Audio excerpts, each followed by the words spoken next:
belt, that looks brand new. This roller, I think was replaced. That was in the trunk. This has an aluminum fan blade on it. Some of the vacuum's been fooled around with. I see there's a twig stuck in this thing. You know, that's the problem with this car. You gotta make sure, I don't even know what that does. You gotta make sure the vacuum, a lot of this stuff it's run off a vacuum pump, believe it or not, is down here. And it's driven off the timing chain of the engine. That's how they're able to use a vacuum brake booster on this. If you look at my Oldsmobile test drive video, you'll see that I had a hydraulic brake boost. It was run off the power steering pump. And the advantage to this is that's probably the same brake booster that goes in all the gas models. So if you ever have a problem with it and there's no hydraulics involved, lines to leak, it's less complicated. There's one vacuum line to it. Those vacuum boosters seem to work really well. Now, yeah, I don't know what this crap is here. I'm just seeing this. It looks like a coolant or fuel line that goes in here. It might be to heat the washer fluid or some crazy thing. I don't know. Is this complicated? Yes. And, oh yeah, the other thing I gotta point out, this cable here is ready to be in big trouble. The sheathing is crumbling away, and you can see some guy used a piece of metal wire to hold it up, and it's rubbing right on the damn wires. It's a good thing I got this car when I did, because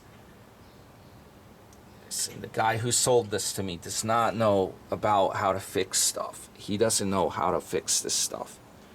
And I'm already finding, in a matter of just looking at it for a half hour, I'm finding a number of things that are in need of attention. Otherwise, it could be bad news. I mean, it's good if you just cover that wiring back up with new sheathing. You can repair that probably for less than $10 if you do it yourself. But what I like is there is a double wall here that's fully insulated to keep engine noise away from the cabin. All of the 140s have that, and the 126 had that as well.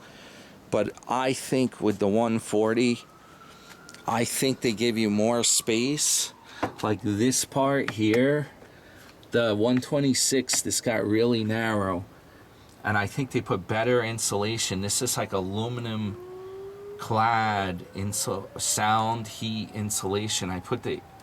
They put really good stuff on here, and it circles all the way up.